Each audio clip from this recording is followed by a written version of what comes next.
Hello po. Salamat po sa suporta nyo sa aking munting YouTube channel. Kaibigan, kung interesado ka sa libro ng STM, subscribe ka na para update ka sa latest upload ko o sa ina-upload ko. Marami na akong ni-upload mga orasyon, mga lihim na pangalan ng Diyos na galing sa libro ng STM. Ang STM po ay isa sa pinakamalakas na libro sa larangan ng espiritual. Dito mababasa ang kasaysayan ng mundo o ating mundo at langit at ang tatlong personas at ang infinite Diyos, ang kanilang kumbati espiritual. Lahat po ng orasyon na ginamit nila nasa libro ng STM. Lahat ng orasyon sa pakikipaglaban sa espiritual, pangdipinsa, malakas na orasyon at malakas na pangalan ng Diyos, lihim na pangalan ng Diyos.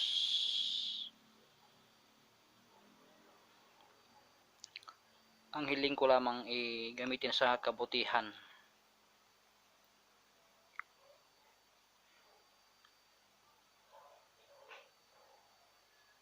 Yung poder po ng STM,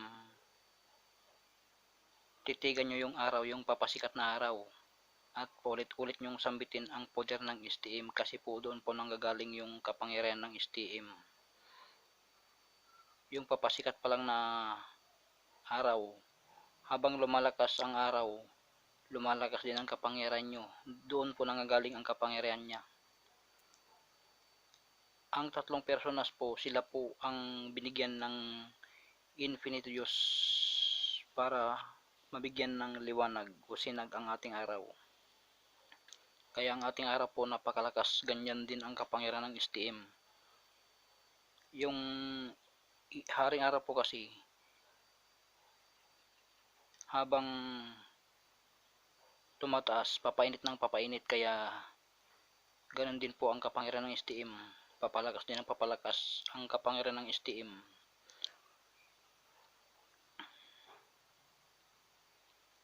Yung tatlong personas po, sila po ang binigyan ng kapangyarihan o karapatan para mabigyan ng sinag o liwanag ang ating araw.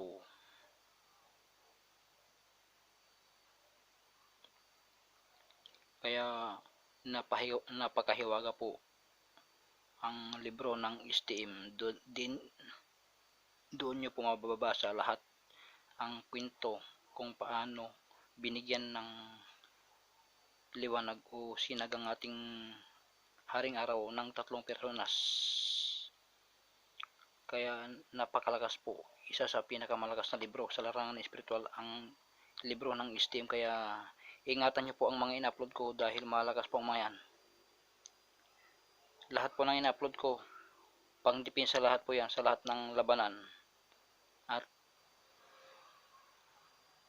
kung may nakambang na panganib o nakaabang na panganib, kusa po silang gagalaw, itatak nyo po sa katawan nyo, mas maganda po yan. At nimuraduhan nyo yung lihim na pangalan ng Diyos para mas malakas. Huwag ibuko ang bibig pag binibigkas, dapat lamang po sa isipan. Yun po ang sikreto. Dito nyo po malalaman kung paano gamitin ang mga lihim na pangalan at orasyon. Salamat po sa suporta.